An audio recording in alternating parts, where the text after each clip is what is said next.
Hello and welcome to AP Comparative Government. Today we're talking about government institutions and challenges to those institutions. A political institution is an institution that carries out the work of governing. Think things like legislatures, so things like Congress, the House of Representatives, Parliament in Great Britain.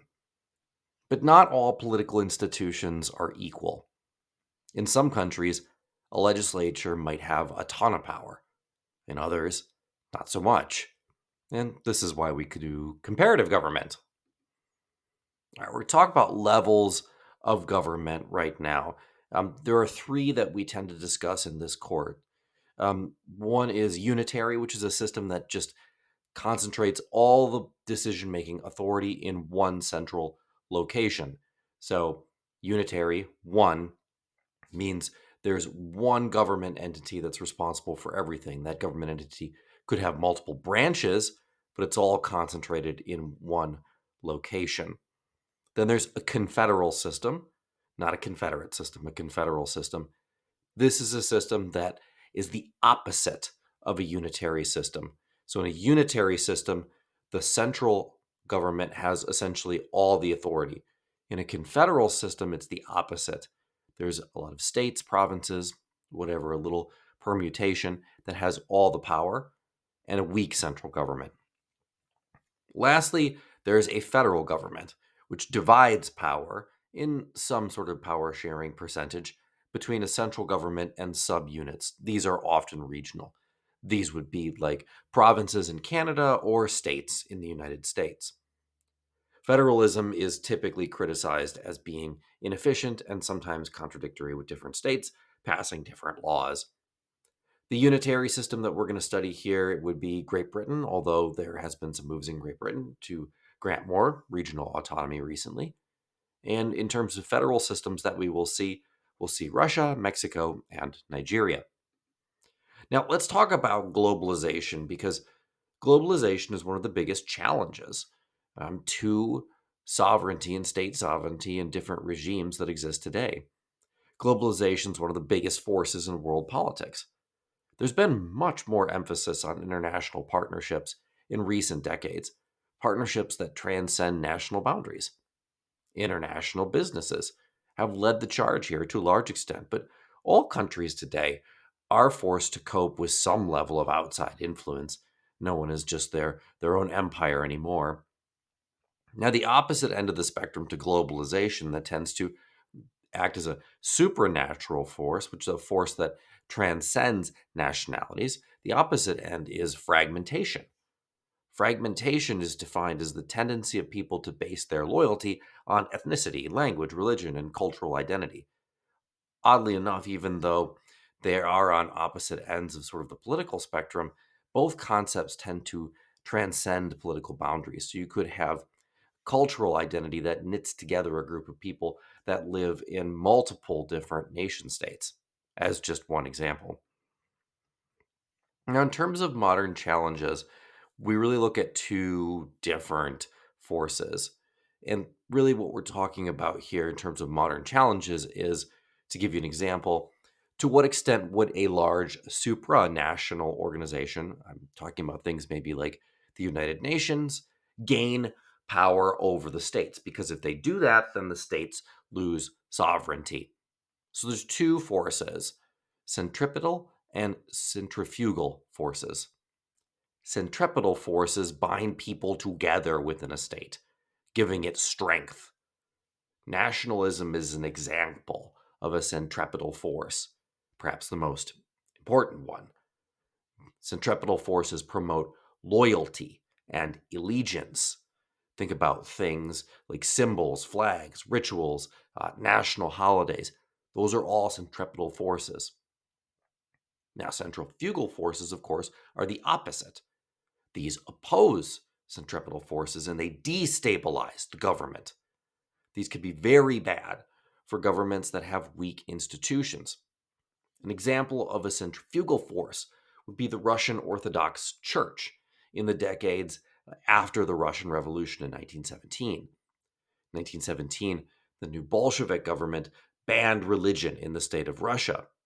But of course, many people have been practicing Russian Orthodoxy for decades themselves and centuries within their families. So it didn't immediately go away. And instead, it acted as a force that bound people together on religious grounds, but not political ones, and instead destabilized the government.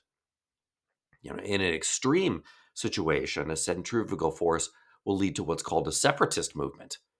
A separatist movement is when you have different cultural groups within a nation state that demand independence. An example would be Ukraine in the Soviet Union demanded its independence, basing in that independence and that centrifugal force on a common religion and a common ethnic background. Another good example are the Basque people of northern Spain, people who have agitated for levels of independence for a very long time.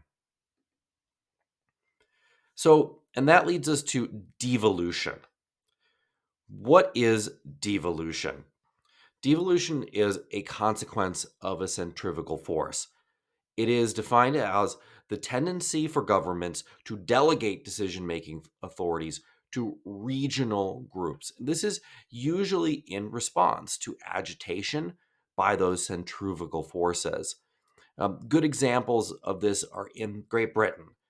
Great Britain, over the past century, has delegated increasing authority to places like Scotland and places like Wales, the two flags you see up on the screen right now. De-evolution results in those sorts of sub-regional territories getting more authority, more autonomy, often at the expense of the central government. Now, there's a couple of different ways that de-evolution works. There's a couple of different categories. One is ethnic. So you might see de-evolution to different ethnic peoples. Ethnic groups often have a well-developed sense of belonging or culture. In this case, this might be things like Northern Ireland or Quebec. An extreme version of this is ethno-nationalism. This is the tendency of one ethnic group to see itself as an independent nation with autonomy with inside one nation state. So, if we're talking about one way de-evolution might work, it might work based off of national or ethnic grounds. Another would be groupings based on economics. And oftentimes this is regional. A great example, even though it's not one of our six countries, is the major regional economic breakdown in Italy is north and south. And northern Italy tends to be much more economically prosperous than southern Italy. And so what you see sometimes is almost a refusal for the more prosperous north to foot the bill for things in the less prosperous south. So that's an example of a breakdown, a de-evolution based off of regions, because then what you have is representatives from the northern region voting essentially as a block, and the exact same thing that happens in the south. So you have a de-evolution, so you have a breakdown of authority. The last is spatial, and this is just based off of physical remoteness from the capital, from the central location. A good example would be Puerto Rico in the United States of America, which is a territory. Uh, these forces also tend to reinforce de-evolution. Now, I want to talk about the different powers: executive, legislative, and judicial. In executive, we already talked about this, the distinction between the head of government and the head of state. The head of government is someone like the President of the United States. The head of state is someone like the King of England, is a figurehead. Oftentimes, executive powers will have a cabinet. Cabinets tend to be extremely powerful in parliamentary systems like Great Britain. Here, members of parliament are often the political elite of the nation, and the very tip top of the winning party will choose cabinet members who are there to advise the prime minister. Sometimes, in a parliamentary system, if one party cannot get a majority, then you end up with what's called a coalition cabinet, with members of the cabinet coming from multiple parties, but these tend to be much, much less stable. A huge part of the executive branch is always bureaucracy. Bureaucracies are agencies that implement government policy. Almost almost always, I would put a little asterisk next to that, they're part of the executive branch. They have 6 characteristics. There's usually a chain of command that's very clear that puts the top bureaucrat in overall command. If you want an example of this, think about the different bureaucracies in the United States.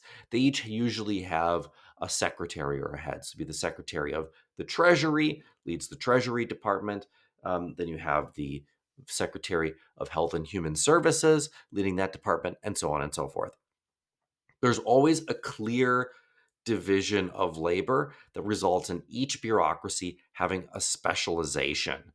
So, again, to use the United States example, you wouldn't have a bureaucrat from Health and Human Services trying to complete a task from the Department of the Treasury. There's also extensive and formal rules that must be followed, and this is a big part of the practice of law today. There's also a clear set of goals that everyone strives for. Also, people are promoted based on merit. You don't get patronage, you don't get friend or family giving extra benefits. It's also impersonal. Performance based on ability and productivity. That's what matters. In democracies, bureaucracies have discretionary powers, and those can make small impacts on policymaking. Bureaucrats are often appointed, not elected, and that tends to give this part of the government more stability, which then gives the regime stability. You're not reappointing every single person in a department every single time that there's a change in a political party. Now, in authoritarian governments, the head of government exercises almost complete control over the bureaucracies. And in authoritative governments, bureaucrats are much more likely to get their positions through some sort of patronage system. But all bureaucracies, whether they come from an authoritative government or a democratic government, tend to have a few characteristics in common. These are as follows. They're 1, not elected, as I said. They're 2, impersonal and goal oriented. They're 3, formal job qualifications for being a part of them. 4, as I said before, there's a hierarchy. There's a system, there's a pyramid from the bottom to the top. And number 5, this is a criticism of bureaucracies. They tend to have a lot of red tape. That is, they're very inefficient. Remember all those rules I said that must be followed? Well, there's a lot of them and they're complicated. So it can take a long time for bureaucracies to do anything. All right, let's talk about the legislature for just a second. There's really just two things to know here. There's 2 types of legislatures. There's unicameral and bicameral. I think this probably makes sense if you look at it. Una, 1, bi, 2. A bicameral is a 2-house system of legislature. The best example, most common, is the system of Lords and Commons in Great Britain. And then in Russia and in Great Britain, it's worth pointing out, though, that there's a disproportionate amount of power. In Great Britain and Russia, the upper house in Great Britain, that's the House of Lords, has very little power. And this tends to be the style in a federal system. So if you see a federal system of government, you're most likely going to find some sort of bicameral legislature, because the goal oftentimes with the 2 parts is to balance out regional concerns, the needs of larger regional polities versus smaller ones. To take an example from the United States, we have bicameral legislature. In the House of Representatives, a state receives the number of representatives that it has based off population. In the Senate, everybody gets 2, regardless of size. So the idea there is to try to balance out the big states and the small states in terms of their power. In a unicameral legislature, there's only 1 house. Now, what do legislators do? Well, they debate and vote on matters of public policy. But of course, as I said before, not all power is shared equally. Not in all 6 nation states does everybody have a legislature that's very powerful. And in fact, In China, one of our 6 states, um, the legislature is essentially nothing more than a rubber stamp for the party. So, again, if we're thinking about comparisons, we might want to look at the extent to which the different branches share their power. This is the judiciary is by far the weakest branch in any of our 6 countries. And when it comes up on the test, it tends to come up only in Great Britain. Couple of concepts here just to understand. These are what are called constitutional courts, which means they're designed to defend democracies from infringement. Infringement both from private citizens and from the government itself. The judiciary is there to act as a check to make sure that in some states, the executive branch doesn't take power away from the legislative branch and vice versa. There's also the concept of judicial review. Judicial review means the judiciary or the court systems are there to ensure that the executive branch and the legislative branch are following the law and that it's their job to give a check on them if they are not. The last thing I want to talk about today is just comparisons based on policy. Again, AP Comparative Government, so we're going to be doing a lot of comparison. There's 4 broad ways that you can look at a state's policy and compare 2 or more of our 6 states: economic, social, civil liberties, and the environment. In terms of economic performance, of course, we're looking at the overall economic health of 2 of our 6 nation states. And when we look at the overall economic performance, what we're looking at usually are 3 different statistics: GDP, GNP, and PPP. All right. The way this works is GDP is all the goods and services produced by a nation's economy within a given year, excluding income earned outside the country. Gross national product, or GNP, is the exact same thing, except it also includes income earned outside the country. So this would be citizens of, let's say, Nigeria working in Great Britain. The last PPP is purchasing power parity. And what this does is it's a measurement of what people are able to buy with their money.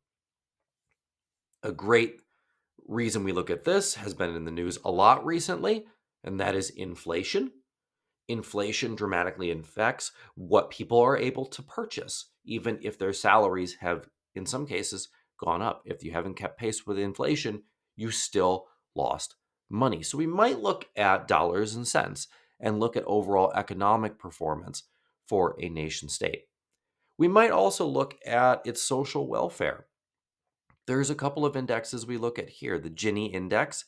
This is a formula that's designed to measure economic inequality. So the higher that the economic inequality is in a state, the worse off it is socially. Then there's also the Human Development Index, or HDI. This measures just kind of general well-being, and it takes into consideration economic inequality and some other economic factors, but it also measures things like adult literacy and life expectancy.